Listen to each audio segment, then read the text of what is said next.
Today I'm going to be showing you how to make a coil pot. For this project, you will need a foam or paper bowl, a plastic spoon or knife, and a large chunk of clay about the size of a large apple. First thing you're going to do is cut the rim of your bowl off to make it a little shorter. This is going to help us form the bottom of our bowl.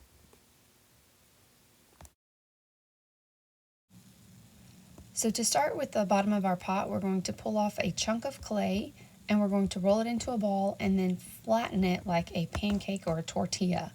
You want it to be the same thickness all the way through, so about 1/4 of an inch thick all the way around.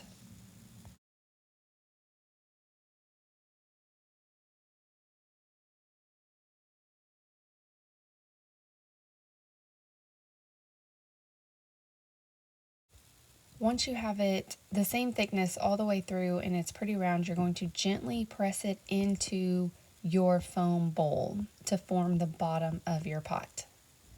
You don't want to press too hard because you may have to take this out later, so we're just going to gently smooth it into shape.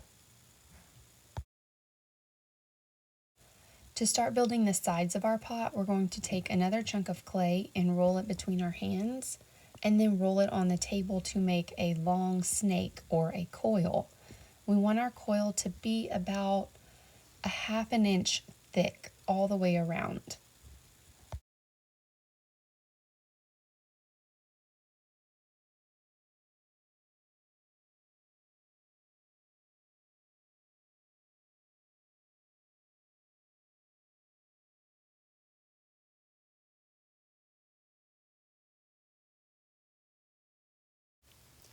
Once I have my coil and it's about 1/2 inch thick, I'm going to put it onto the top rim of my pot.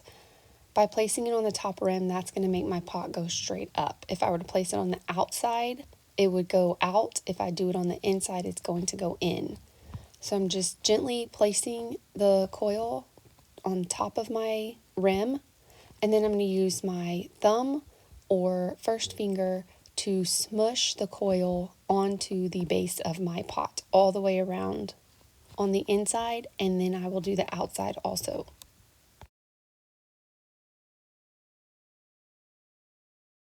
Once I have it smushed all the way around, I'm going to use my lobster pincher fingers. It's the first 2 fingers in my thumb, and I'm going to go around the outside edge of my pot and gently press.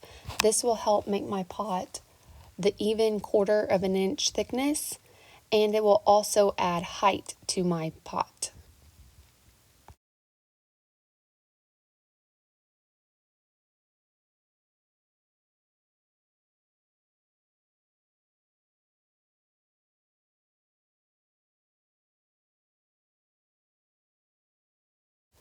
Next, I'm going to add another layer to my clay, so I roll a chunk of clay between my hands and then on the table to make another coil that's about 1/2 inch thick.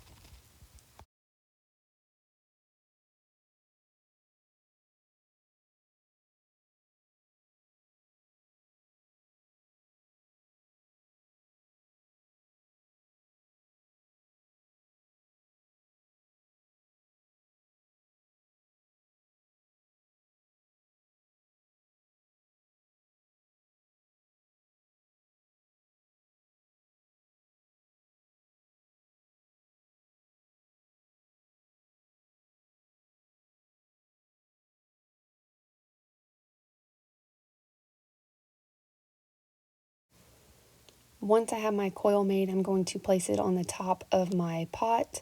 Remember, if it goes on the outside, it will make your pot go out. If it's on the inside, it will make your pot go in. Or if it's right on top, it goes straight up. Then I'm going to smash it with my thumb and forefinger all the way around the inside and the outside.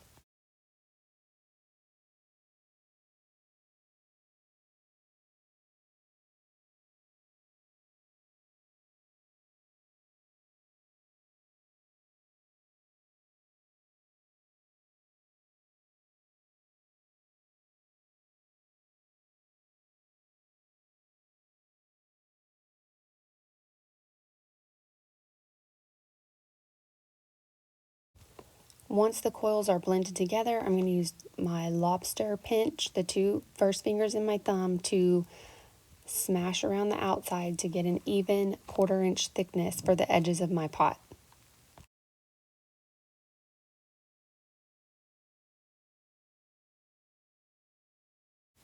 Then I'm going to use my spoon tool to blend my clay together so that you can't see any of my fingerprints. This helps to make it smooth and blend all of your clay together. So I'm going to do that on the inside and the outside.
Since my pot is starting to flare out, I'm going to use a compression pinch.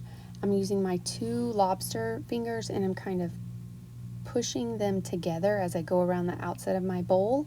That'll create a little gather in my clay that I can then smooth out, and it'll help my bowl to go straight up instead of flare out.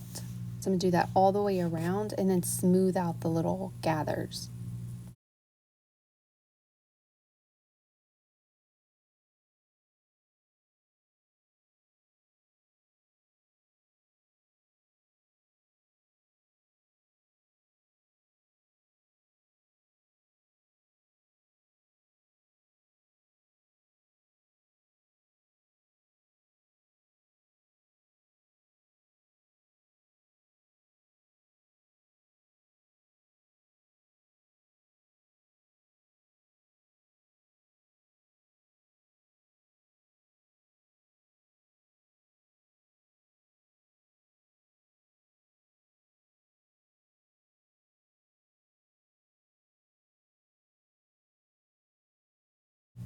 So I will continue adding coils to my pot by grabbing a chunk of clay, rolling them between my hands, and then rolling them on the table, then adding them to the top rim of my pot.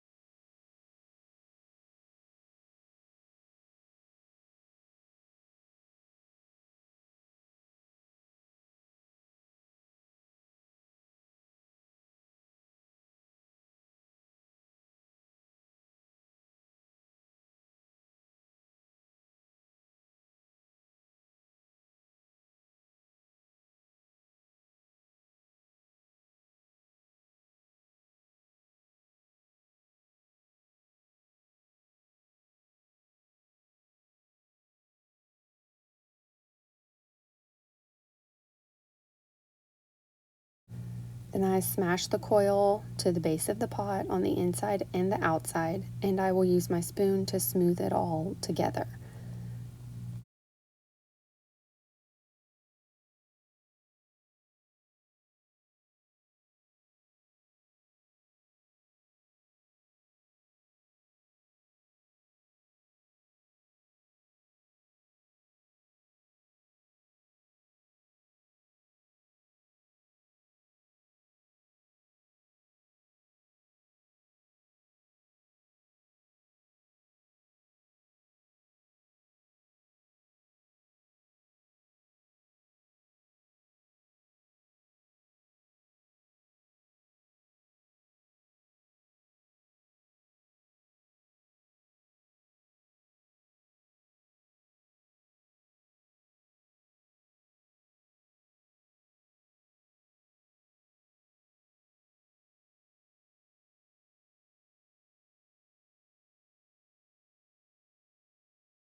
Once I have the shape of my pot the way that I like it, I'm going to go around and make sure that all of the edges are 1/4 of an inch thick with my lobster fingers, and I can use my fingers to smooth out any bumps or imperfections.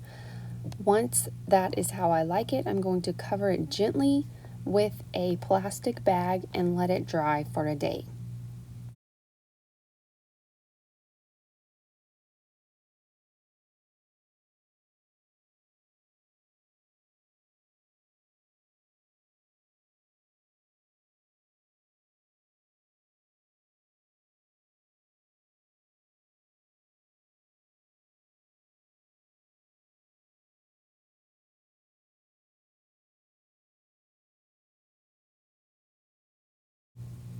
Once my pot is leather hard or bone dry, it has dried for a day or so, I can use a fine grit sandpaper to sand some of the bumps out. This is best done outside because it creates a lot of dust and you don't want to breathe that in. Then it is ready for paint. You can either use acrylic or glaze.